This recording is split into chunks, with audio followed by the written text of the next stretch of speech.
Last minute projects are my specialty. Yeah, they are. So I want to make a Glinda replica to go see the movie, and I made this decision 30-ish hours before the showing. Plenty of time. Plus, I'm gonna get some sleep and make some pies. I mean, that's plenty of time. So I knew I wanted to make this specific replica many months ago. When I first saw it, I just loved its simple elegance, just overall such a good look. So when I was in LA in August, I did some looking to see if I could find some replica fabric. I did find some that's pretty close to the texture that's going on, and also found some fabric for the skirt. Since then, I've discovered that this beautiful wool jacket is paired with this outfit, and the skirt is actually wool. We'll talk about that more in another video, but spoiler, I'm going to eventually make this jacket and skirt. So the fabric I found is not the best color looking back at it. It's just pretty drab compared to Glinda's. And so I spent many hours dyeing it, seeing if I could figure something out. That ended up being a waste of time. Not what I had time for, but I was trying to be more accurate. But after analyzing the photos more and more, I realized that the main part of the bodice is less transparent than the ruffled section at her neckline, and that isn't just thanks to the corset underneath. Yes, she wore a corset under this, and you can see the lines at the front, and those lines change in the different photos that you find, and also there's a line at the back. It's probably a very similar corset to this one, but probably a paler pink. So to solve the problem of that drab fabric and that less transparent aspect, I decided to back these pieces with a brighter pink chiffon. So with that problem solved, it was on to creating the pattern. This pattern will have 3 darts on each side. I'm not positive this is how Ariana's is made, but from what I could see in this photo, there does seem to be 3 lines at the bust. At the neckline, a V is cut out and a pleated section of fabric will fill in the area.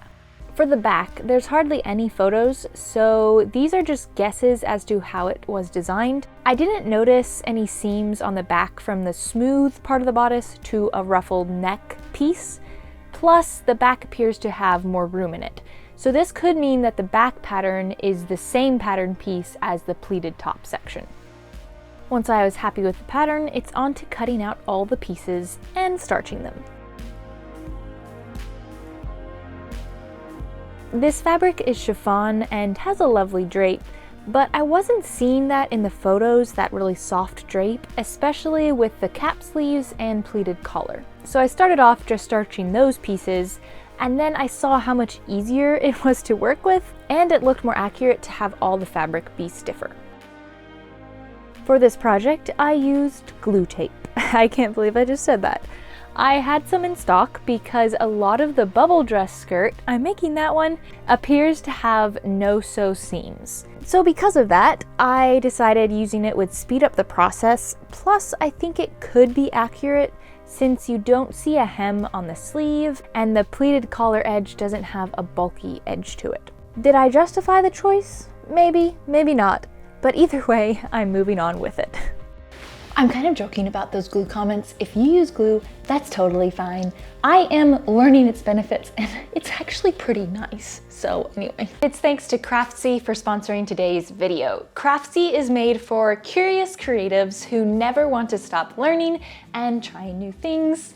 With over 2,000 classes spanning over many categories and skill levels, the Craftsy community offers a home to anyone who wants to live a creative life. From sewing to knitting, cooking, baking, and painting, and the list goes on, you can learn directly from friendly experts with classes taught by experienced, award-winning instructors who share their professional techniques, which will take your skills to the next level. Plus, you can learn anywhere and watch on your own time with the classes, which are broken down into short and easy to follow lessons. So I personally love baking, so any of those classes have caught my eye, and I know these cold winter months will catch me in the kitchen baking some yummy carbs. And I also saw some recipes for artisan cheese. I've been making cheese recently, but I'm in a mozzarella only rut, so I should probably watch that. Really, I'm just very hungry, and these classes have awakened a hunger for learning and eating.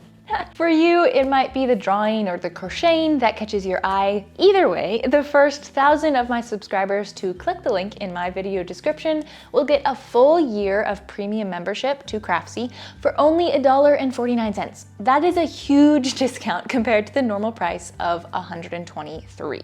So thank you, Craftsy, for sponsoring this video. And now I'm gonna go eat something, and also you should check out that link in the description. As you can see, I also used it to make my pleats. I will say, I'll probably come back to these and sew them in place with thread because I wasn't happy with some of the pulling I was getting on the pleats, and it sort of pulled some of the pleats apart, even though the glue says permanent. But for time's sake, this worked for now.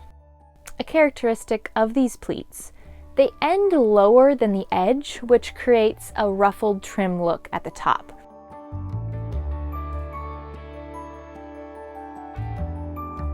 For the center front placket area, I could find no photos where it gaps like you would expect if it was actually a front closure, so I proceeded to make it a false closure, gluing that in place, and I had also left enough extra room in this blouse to allow for no closure. After seeing the movie, there was 1 or 2 scenes where I ended up noticing a gap and like a pulling of the center placket, which means it is a real closure, but I'm guessing they taped it closed for most of the scenes because some of the scenes had no evidence of this, but should have with how she was moving. So I will be redoing this center front to have a closure, plus I want the blouse to be tighter and not as baggy, which means I'll need a closure. After doing the pleats, I wasn't liking how bulky they were, and there were no transparent parts, something you definitely have with Ariana's. So I decided to trim away some of the seam allowances, which helped a lot. From here, I proceeded to place the chiffon lining glued in place, but this is another area I will go back and sew it. For the back, I first hemmed the top edge and then created multiple pleats along the edge, doing the same thing as the front pleats, stopping the pleats lower to create a ruffly edge.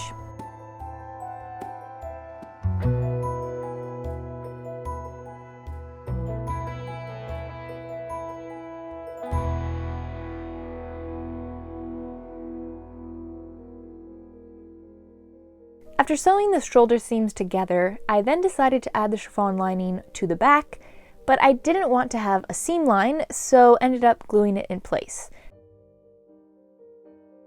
I haven't decided yet if I'm keeping this piece here. In seeing more photos and then seeing the movie, I didn't think the back looks more or less opaque than the front section, but then the ruffle looks the same as the front.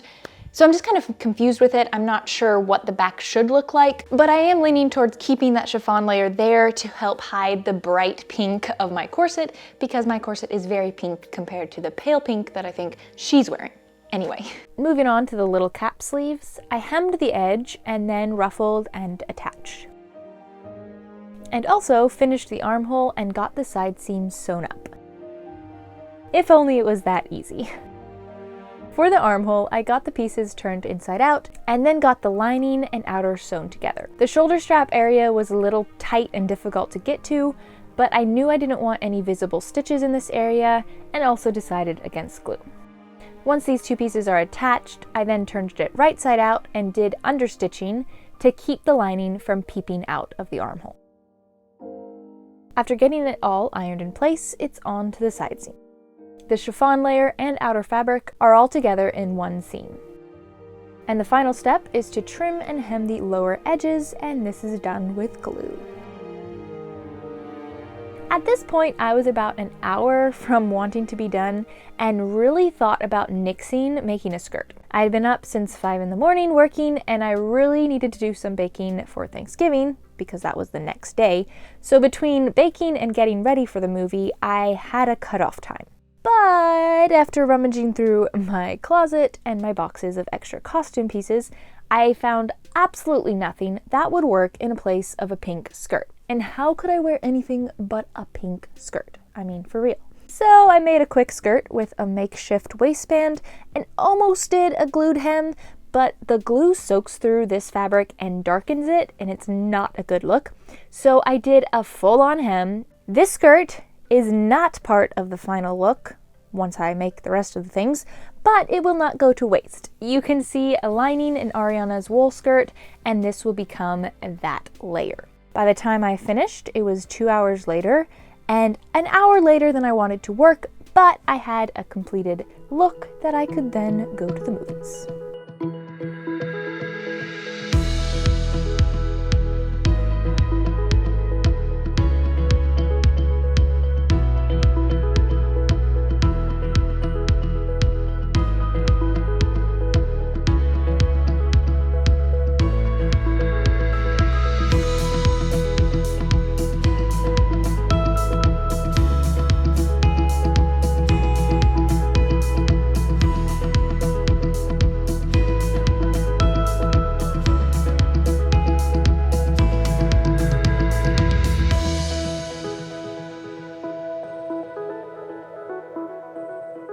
There you have it, the finished Glinda look.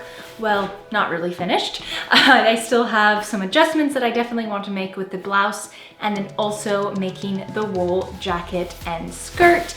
I can't wait for that one. Also, I do have the pattern available on my shop, and the jacket and skirt patterns will also be on there once I make them. As always, thank you for watching, and a huge thank you to my patrons, YouTube members, and Instagram subscribers for their continued support. And also, I am making Glinda's bubble dress. This is gonna be a huge project over the next several months, but I have a dedicated Patreon tier where you can get access to all the behind the scenes photos that I post, and also early access to all my Glinda related videos, so you can check that out. But as always, go out there and learn, create, and inspire.